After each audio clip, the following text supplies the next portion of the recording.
Bonjour, je m'appelle Yulia Korenchuk. Je suis arrivée à Strasbourg il y a 10 ans et rien ne présageait une carrière liée à l'informatique tout court, sans parler de la data plus précisément.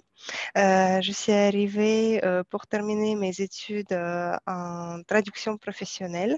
Donc, je viens du Kazakhstan. Comme vous pouvez peut-être deviner, j'ai un petit accent.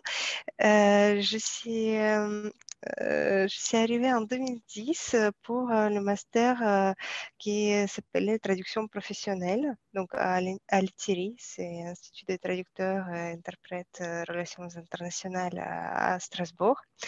Et à ce moment-là, mon projet professionnel, c'était de traduire la documentation technique, travailler dans l'industrie en termes de traduction. Et alors, c'est pendant ce parcours que j'ai eu un cours sur les bases du web. C'était vraiment une option, c'était même pas 2 heures par semaine et sur un seul semestre, mais ça m'a beaucoup plu. Et par la même occasion, j'ai parlé avec un professeur à l'université à qui j'ai exposé une petite idée d'amélioration des outils de traduction. Et il m'avait dit, bah, c'est exactement le contraire de ce que je vous ai appris pendant mon cours, mais il y a un master linguistique informatique. Vous pouvez voir leur programme. Si vous voulez, je vous mets en contact avec le professeur. Et je dis oui.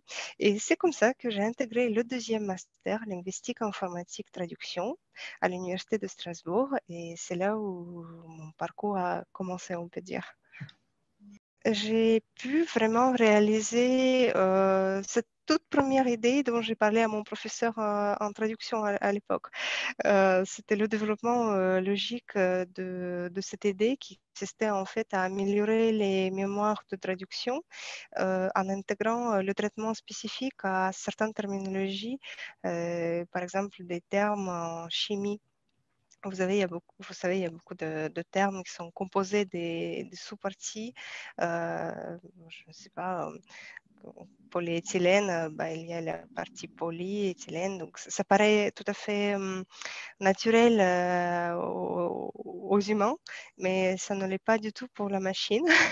Et quand vous êtes traductrice et que vous avez votre mémoire de traduction qui sert normalement à ramener les traductions pour les choses que vous avez déjà travaillées auparavant et les réutiliser par la suite. En fait, quand dans ces systèmes-là, on voit les termes comme ça et qu'on n'a jamais traduit le terme tel qu'il est, et il ne reconnaît pas les sous-parties. Et en fait, c'était à partir de cette idée-là de segmenter le terme complexe en sous-parties, trouver leur traduction et proposer la traduction complète, que toute l'idée est partie. Et ensuite, j'ai pu développer cette méthode-là, cette stratégie-là dans le cadre de ma thèse. J'ai ajouté par la suite la notion de l'ontologie dans ces traitements, ce qui n'était pas du tout présent dans l'idée initiale. Mais en fait, les ontologies, ce sont des systèmes de concepts. Donc, en fait, on ne travaille plus avec un mot, donc juste avec la chaîne de caractères, mais on essaie de rattacher des sens de ces mots et organiser ces sens à un système.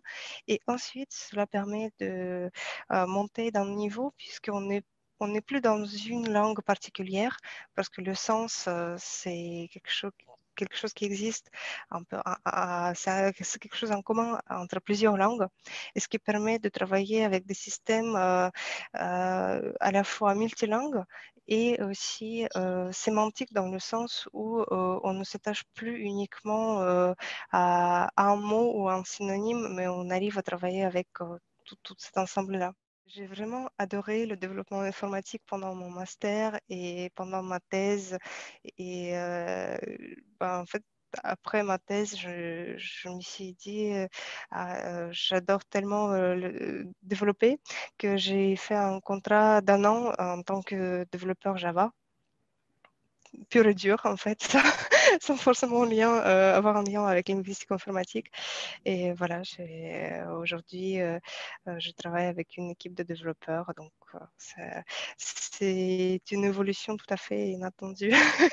quand je regarde un peu dans mon passé à l'école, quand je choisissais ma formation, à chaque fois, je me disais, bah oui, tout ce qui est mathématiques, sciences, c'est vraiment pas vraiment pour toi. Pourtant, j'adorais la chimie, mais voilà, les maths, ça allait pas trop. Et, je m'étais toujours dit que l'informatique, c'était certainement réservé à des gens très, très, très en dehors du commun, qui seraient super forts en maths à l'école, et voilà, où tout présage ce genre de carrière. Et je peux dire que certaines choses se rattrapent même après la thèse. J'ai fait un cours sur le machine learning qui, du coup, qui nécessitait des concepts mathématiques que je ne possédais pas. Et même après, voilà, après 2 masters et une thèse, j'ai encore galéré pendant 6 mois pour terminer ce cours. Mais je suis très contente de moi et je pense que quand on est curieux, quand on aime ce qu'on fait, bah, il n'y a pas vraiment de frein et il ne faut pas se laisser des freins. Et aujourd'hui, il y a une offre de formation en ligne gratuite tellement énorme que bah, vous pouvez tester 1000 voies professionnelles.